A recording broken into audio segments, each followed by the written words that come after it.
Hello to all my lovely viewers. I, Hiteshi, welcome you all to your own channel, Explorer on the Way. So let's get deep into our minds to pull out the best in us.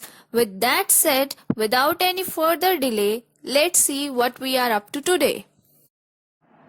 हम कर रहे थे types of factorisation of algebraic expressions. First two types हम already last video में कर चुके हैं, तो अब हम चलते हैं टाइप 3 पर। टाइप 3 है factorisation by making a perfect square. जैसे कि हमें नाम से ही पता चल रहा है, हमें क्या करना है, हमें परफेक्ट स्क्वायर बना के फैक्टराइज करना है। तो उसके लिए हम क्या देखेंगे, हमें जो भी एल्जेब्राइक एक्सप्रेशन दे रखा होगा उसमें हम देखेंगे कि उसमें कुछ ऐसी टर्म्स हैं क्या जिससे कि परफेक्ट स्क्वायर बन सकता है। अगर हो तो हम उन्हें कंबाइन करके परफेक्ट स्क्वायर बनाएंगे, और अगर नहीं होंगी तो हम देखेंगे कि क्या हम कुछ ऐड या सब्ट्रैक्ट करके परफेक्ट स्क्वायर बना सकते हैं। तो चलिए हम कुछ क्वेश्चंस करते हैं, तभी आपको अच्छे से समझ आएगा।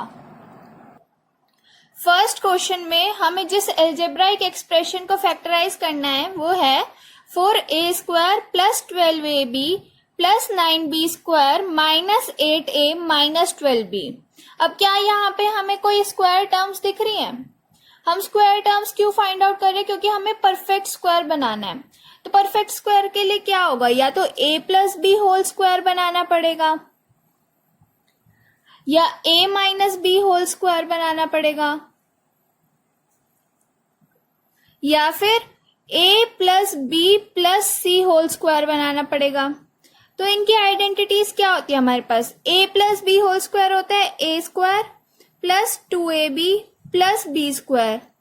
a minus B whole square होता है a square minus 2ab plus B square.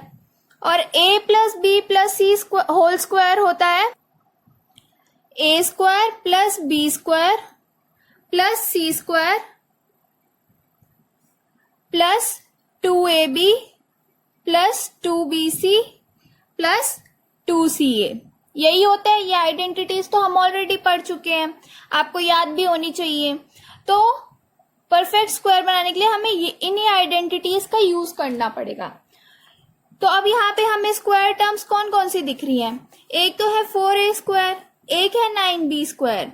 अब ये किसके स्क्वायर है? 4a स्क्वायर को हम ऐसे लिख सकते हैं 2a होल स्क्वायर, क्योंकि 2 का स्क्वायर होता है 4 और a का स्क्वायर a स्क्वायर। ऐसे यहाँ 9b स्क्वायर को हम क्या लिख सकते हैं? 3b होल स्क्वायर लिख सकते हैं ना। तो इससे क्या हुआ कि एक तरह से हमें a स्क्वायर और b स्क्वायर वाली टर्म्स मिल गई। अब हमें क्या चाहिए, या तो 2ab मिल जाए या फिर माइनस 2ab। तो अब यहाँ पे 12ab को देखो, 12ab को क्या हम ऐसे लिख सकते हैं 2 इंटू 2a इंटू 3b लिख सकते हैं। a into b a b, 2 into 2 4, 4 into 3 12। तो 12ab आ गया, मतलब ये क्या मिल गया हमें, 2ab वाली टर्म भी मिल गई ना। तो फर्स्ट स्टेप में तो हम इसे इसी तरह से लिख देंगे। ये एल्जेब्राइक एक्सप्रेशन को हम कैसे लिख सकते हैं, 2a whole square plus 2 into 2a into 3b plus 3b whole square.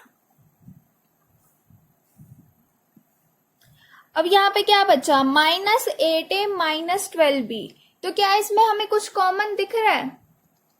हाँ, -4 कॉमन है। तो अब यहाँ पे हम -4 कॉमन ले लेंगे, तो क्या आ जाएगा, -4 इंटू ब्रैकेट में क्या बच जाएगा यहाँ पे 2a प्लस 3b,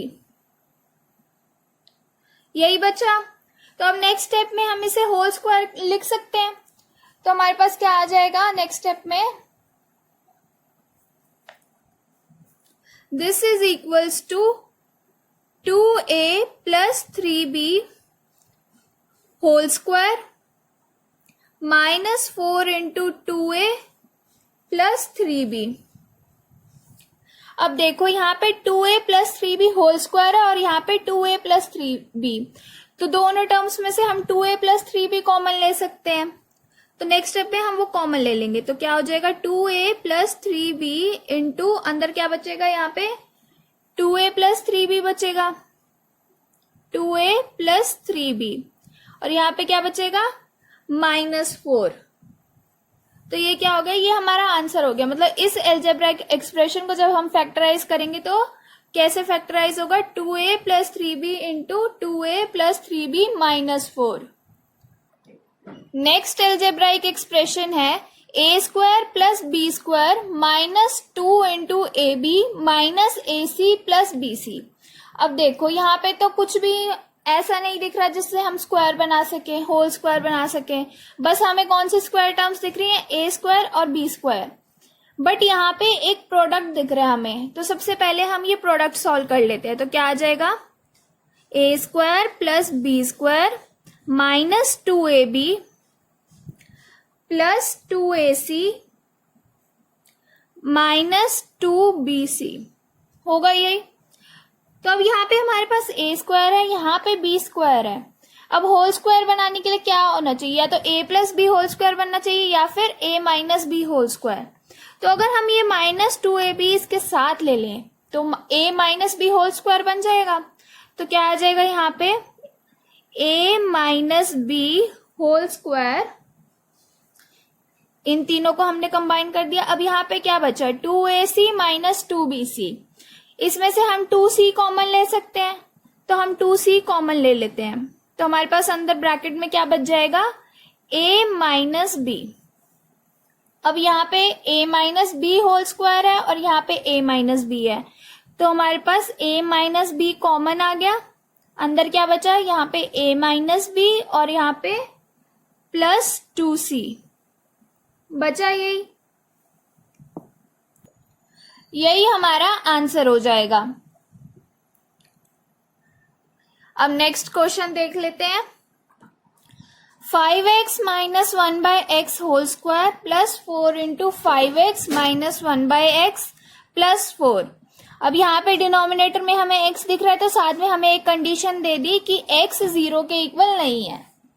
तो अब यहाँ पे क्या है, यहाँ पे एक हमें स्क्वायर दिख रहा है, 4 को भी हम 2 का स्क्वायर लिख सकते हैं। तो क्या आ जाएगा नेक्स्ट स्टेप में, 5x - 1/x whole square as it is. यहाँ पे 4 को हम लिख देंगे 2²। और ये जो बीच में टर्म बची इसे हम कैसे लिख सकते हैं, यहाँ पे 5x - 1/x है, तो ये तो फर्स्ट टर्म हमें दिख रही है और साथ में क्या है 4। अब 4 को हम 2 इंटू 2 लिख सकते हैं, तो ये क्या हो जाएगा, 2 इंटू 5x - 1/x इंटू 2। अब मैंने ये 2 यहाँ पीछे क्यों लिखा है, क्योंकि यहाँ पे हमें क्या मिल रहा है, a की वैल्यू हमें 5x - 1/x मिल रही है और b की वैल्यू 2 मिल रही है। तो ये कौन सी फॉर्म बन गई, 2ab वाली, इसलिए मैंने ऐसे लिखा है। तो अब ये क्या हो गया, a² + 2ab + b²। तो क्या बन गया, a + b होल स्क्वायर बन गया। a क्या है हमारा 5x - 1/x और b क्या है हमारा 2 है, तो +2 होल स्क्वायर होगा। यही हमारा आंसर हो जाएगा। नेक्स्ट क्वेश्चन है 4x² + 9y² + 16z² + 12xy - 24yz - 16zx। अब यहाँ पे हमें 3 स्क्वायर क्वांटिटीज दिख रही हैं, मतलब क्या हो गया, a² + b² + c² दिख रहा है। और a² + b² + c² किस में आता है, a + b + c whole square में आता है। और साथ में कौन सी टर्म्स आती हैं उसमें, 2ab 2bc और 2ca। तो अब हम देखते हैं कि वो वाली टर्म्स इसमें हमें कहीं पे बनती हुई दिख रही हैं या नहीं। तो अब क्या है, यहाँ पे फर्स्ट टर्म में कौन सा वेरिएबल है, x, सेकंड में y, थर्ड में z। तो मतलब हमें क्या चाहिए, हमें चाहिए 2xy + 2yz + 2zx टाइप की टर्म्स चाहिए, है ना। तो अब यहाँ पे हमें xy दिख रहा है, यहाँ पे yz दिख रहा है, यहाँ पे zx दिख रहा है। तो मतलब वो वाली टर्म्स यहाँ पे हम बनाने की कोशिश कर सकते हैं। और वो हम कैसे करेंगे, यहाँ पे क्या है 4x², तो इसको हम क्या लिख सकते हैं, इसको हम 2x होल स्क्वायर लिख सकते हैं। 9y² को हम क्या लिख सकते हैं, 3y होल स्क्वायर लिख सकते हैं। 16z² को हम क्या लिख सकते हैं, 4z होल स्क्वायर लिख सकते हैं।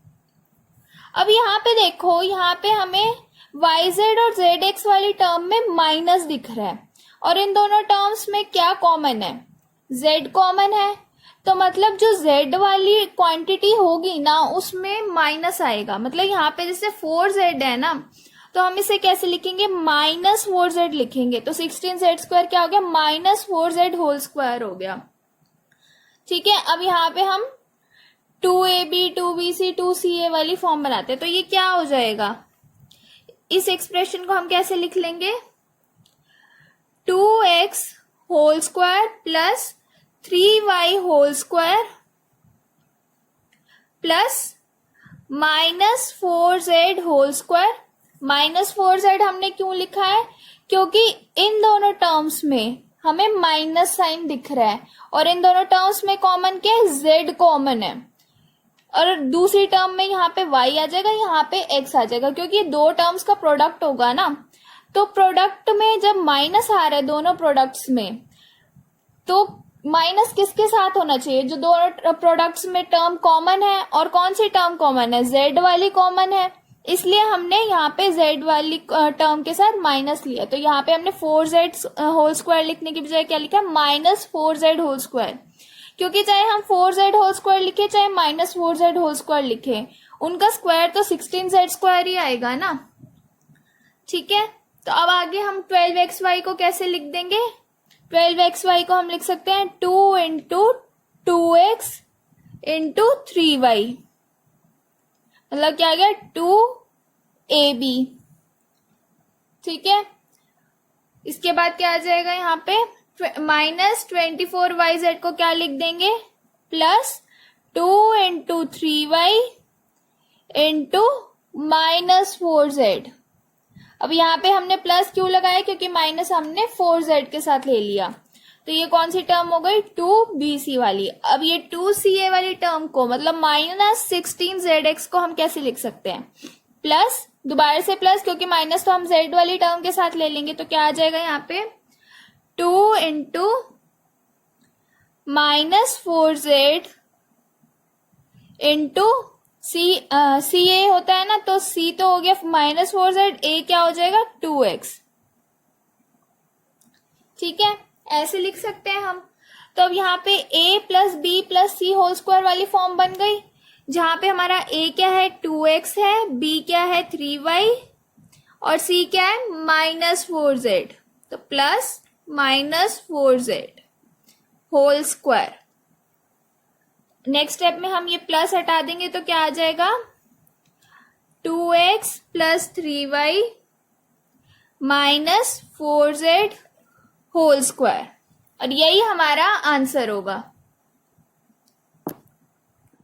अब इसी टाइप का हम एक और क्वेश्चन देख लेते हैं ताकि आपको कंसेप्ट क्लियर हो जाए। ये वाला माइनस कैसे हमने करा है वो वाला कंसेप्ट आपको क्लियर हो जाए, और वो हमारा इस वीडियो का लास्ट क्वेश्चन भी होगा।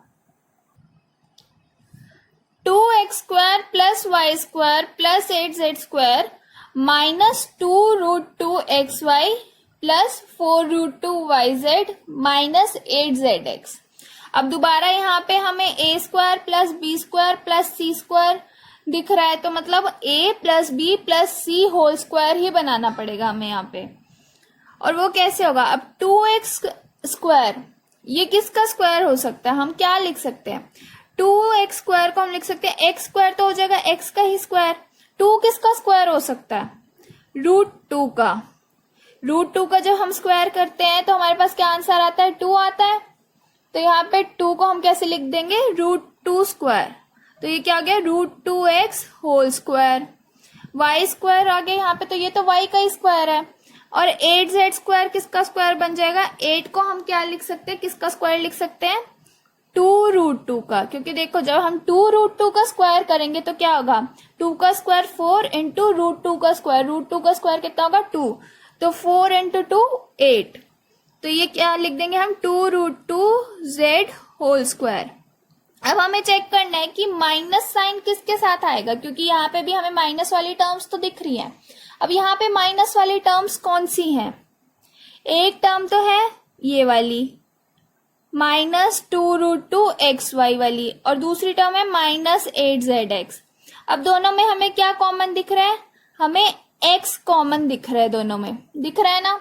तो मतलब माइनस किसके साथ जाएगा? x वाली क्वांटिटी के साथ, और x वाली क्वांटिटी कौन सी है? 2x², मतलब √2x होल स्क्वायर। तो यहाँ पे हम क्या लिखेंगे? Minus √2x whole square. ठीक है, जैसे इससे पहले वाले क्वेश्चंस में जो माइनस वाली टर्म्स थी उनमें क्या कॉमन था? z, तो हमने z वाली क्वांटिटी के साथ माइनस लिया था। अब यहाँ पे जो माइनस वाले टर्म्स है, माइनस वाले प्रोडक्ट्स हैं, उसमें क्या कॉमन है? x कॉमन है, तो इसलिए हम माइनस किसके साथ ले रहे हैं? x वाली क्वांटिटी के साथ। तो अब इस एक्सप्रेशन को हम क्या लिख देंगे? Minus √2x whole square plus y² plus 2√2z whole square plus 2ab। तो यहाँ पे क्या आ जाएगा? 2 into minus √2x into y plus 2bc। तो क्या आएगा? 2 into y into 2√2z plus 2ca। तो 2 into 2√2z into minus √2x आएगा यही। तो अब ये क्या बन गया? किसका होल स्क्वायर बन गया? Minus √2x, a plus b plus c whole square होता है ना, तो a हमारा है माइनस √2x प्लस b कितना है? y प्लस c कितना है? 2√2z होल स्क्वायर, और यही हमारा आंसर होगा। ठीक है, आई होप अब आपको ये वाला कंसेप्ट क्लियर हो गया होगा कि हम माइनस कैसे ले रहे हैं। ठीक है, ऐसे ही आप बाकी के क्वेश्चंस भी कर सकते हैं, बस आपको आइडेंटिटीज याद रहनी चाहिए। आइडेंटिटीज याद होंगी तो सारे क्वेश्चन सिंपल लगेंगे आपको, और अगर आइडेंटिटीज याद नहीं होंगी तो सिंपल से सिंपल क्वेश्चन भी आपको डिफिकल्ट लगेगा और आप उसे सॉल्व नहीं कर पाएंगे। तो इसलिए प्लीज सारी आइडेंटिटीज याद रखना। Thank you so much for watching this video.